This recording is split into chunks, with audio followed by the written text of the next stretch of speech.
I never thought I would say this, but my own sister stole my boyfriend. I had been dating Daniel for almost 3 years. He was my best friend, the person I told everything to, and honestly, I thought he was the man I was going to marry. My sister knew how much I loved him. She was the first person I introduced him to, and I trusted her completely. Then about 2 months ago, Daniel started acting strange.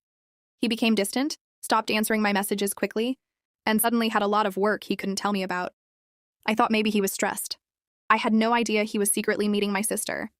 One Friday, my mom called me and said, "You need to come home. Your sister has something to tell everyone." When I walked into the house, my entire family was there. My sister was sitting beside Daniel, and she was wearing a huge diamond ring. I just stood there completely frozen. My mom smiled and said, "Congratulations! Your sister is getting married." I looked at Daniel. He couldn't even look me in the eyes. Then my sister said, "I'm sorry you had to find out like this, but we fell in love." I actually laughed. Not because it was funny, because I couldn't believe they were serious. I asked her one question. "How long?" She stayed silent. Daniel finally whispered, 6 months. 6 months. They had been secretly seeing each other for half a year while I was still his girlfriend. But what hurt even more was looking at my parents and realizing they already knew. My mom told me, "You need to understand. They love each other." I couldn't believe it. I asked, "And what about me?" Nobody had an answer. For days, my family kept telling me to forgive them and attend the wedding.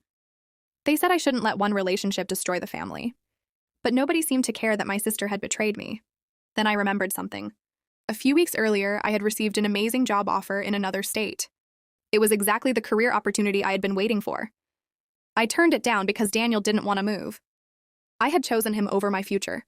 So I opened that old email and contacted the company. The position was still available. I accepted it. I didn't tell anyone. I packed my things, changed my phone number, deleted my social media, and blocked everyone. The night before my sister's wedding, I left. My family thought I was going to show up the next morning. I didn't.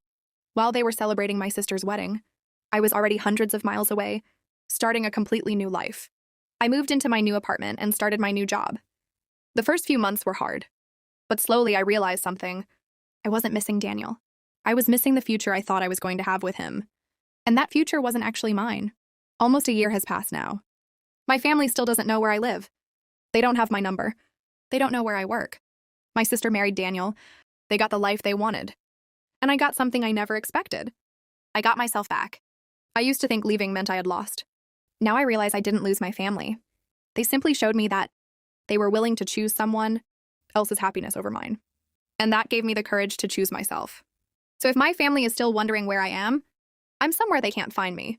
And for the first time in my life, I'm exactly where I want to be.